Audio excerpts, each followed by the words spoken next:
వీళ్ళు ఉద్యమంలో ఉన్నారు, నేను వద్దు అని చెప్పిన ఈ విమలను ఈ యాదగిరిని, మళ్ళీ వాళ్ళే భూస్వాములే వస్తారు, ఉత్తర తెలంగాణ వాళ్ళే ముంచుతారు అని చెప్పిన, మోరల్స్ లేవని చెప్పిన, రాసిన అయిలే పిచ్చోడని వీళ్ళు కూడా అనుకున్నారు. తెలంగాణ ఉద్యమంలోకి రాని వాళ్ళంతా ఆ రోజుల్లో పిచ్చోళ్ళే. కానీ ఎవరు వచ్చిండ్రు అధికారంలోకి? వచ్చిన 2 నెలలకే విమల ఆఫీస్కు తాళం పడ్డది. ఎగిరింది, ఆడింది, పాడింది. సత్యయ్య గారు అనుకున్నట్లు కారు కూడా అడగలే ఎవరిని అన్నట్లు. కోడికూర కూడా పెట్టమనిలే, ఏది తింటే అది, ఏది పెడితే అది తిన్నది. పచ్చిపులుసు పోస్తే ఆమె ఆత్మకథలో చదివిన నేను. గంజిలో ఈగలు పడితే కూడా తాగింది పెళ్లి కాని రోజుల్లో. తర్వాత విప్లవకారునే పెళ్లి చేసుకున్నాడు. యాదగిరి ఇల్లు సంసారము అందరిని వదిలి ఇప్పటికీ ఆగమే. ఆయన మొత్తం తిరిగిండు, వాళ్ళకు వచ్చింది. వచ్చిన తర్వాత ఏం చేశారు? రాగానే కొడుకును బిడ్డను దింపారు. గాంధీకి ఆయన తేడా చూడండి.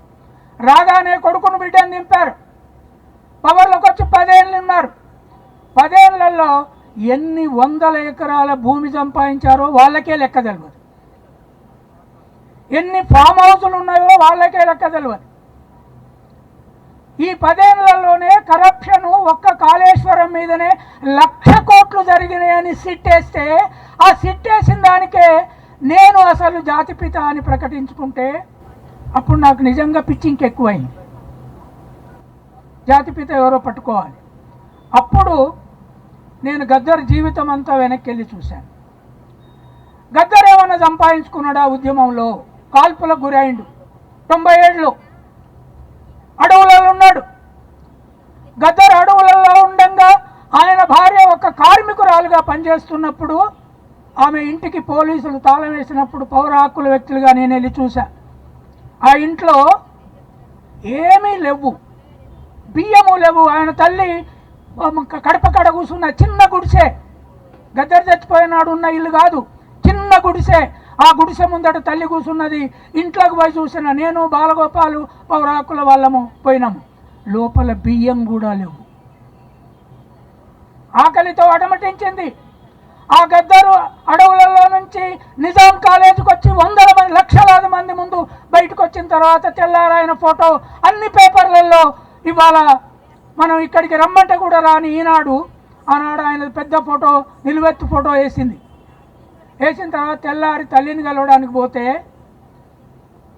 ఎందుకు వచ్చినావురా నువ్వు, ఎటు పోయినావు, ఎందుకు వచ్చినావు అని తల్లి అడిగితే, గద్దర్ మెచ్చుకుంటుందేమో అని, అవ్వ ఇగో ఈ ఫోటో చూడవా, మొత్తం పత్రికలు నా ఫోటో ఇచ్చినాయి, నా ఫోటో వేసినాయి, అడవిల నుంచి వచ్చినా అంటే ఈ ఫోటోలు బువ్వ పెడతాయి, బిడ్డకి ఇంత బువ్వ కావాలరా నాకు అన్నది. గట్లాంటి తల్లి, గట్లాంటి గద్దర్ జీవితం. ఆ గద్దరు ఇప్పుడు చచ్చిపోయి ఉన్నాడు. గాంధీ చనిపోయిన తర్వాతనే నెహ్రూ ప్రకటించాడు.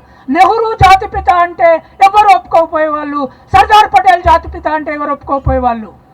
కానీ ఇవాళ ఇదే ప్రభుత్వము కేసీఆర్ జాతిపిత అంటే ఓటర్ చేసుకుంటే, పోస్టర్లు వేస్తే మీరేమనరా? ఎవరో చెప్పరా? అందుకే దానికి ఎలిజిబుల్ ఈ తెలంగాణ రాష్ట్రములో ఒక్క గద్దరు మాత్రమే అని చెప్పడానికి ఈ ఉద్యమం ప్రారంభమైంది. గద్దర్తో మనకు చాలా విభేదాలు ఉండొచ్చు. ఒక్క విభేదం మీకు ఇప్పుడే చూపెడతా నేను. గద్దర్ చేతికి ఆ దారం ఉన్నది, ఎర్ర దారం. నా జీవితంలో దారం కట్టుకోను, నా జీవితంలో దారం కట్టుకోను. ఎందుకు కట్టుకోని తెలుసా? దారం కట్టుకుంటే స్నానం చేసిన తర్వాత మురికి అయ్యి పురుగులు వస్తాయి వాళ్ళకు. కానీ అది ఒక మత సింబల్గా కట్టుకుంటారు. ఆయన అట్నుంచి వచ్చిన తర్వాత, బుద్ధిస్ట్ అయిన తర్వాత అది పెట్టుకున్నాడు. నేను పెట్టుకోను. నాకు భిన్నత్వం.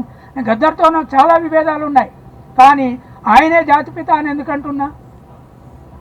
రేపు నేను చచ్చిన తర్వాత నన్నే అనండి అని ఎందుకు కోరుకుంటలేను? గద్దరు శరీరములో 6 తుపాకీ గుండ్లు దిగితే 5 తీసిన డాక్టర్ బీరప్ప, నా ఫ్రెండు, నిజాం హాస్పిటల్ డైరెక్టరు, ఒకటి ఛాతి వెనుక వెన్నుపూస బొక్కలో ఉన్నది, అది తీస్తే బతకమని చెప్పాడు. కానీ కంచాయిలే ఇప్పటి వరకు ఒక్క తుపాకీ గుండు కూడా దిగలే. గద్దర్ గన్ని గుండ్లు దిగినాయి. గాంధీకి ఒక్క గుండు తోటే ఎగిరిపోయిండు. ఆయన జాతిపిత అయిండు. ఆయన కాకుండా ముఖ్యమంత్రులు అవుతారా? ముఖ్యమంత్రి గారికి నేను ఒక ఒక ఒక బాధ్యునిగా చెప్తున్నా. అవసరమైతే రాహుల్ గాంధీ కూడా చెప్తా, గద్దర్ను జాతిపితగా డిక్లేర్ చేయకపోతే తెలంగాణలో మీ పార్టీ బతికే పరిస్థితి ఉండదు.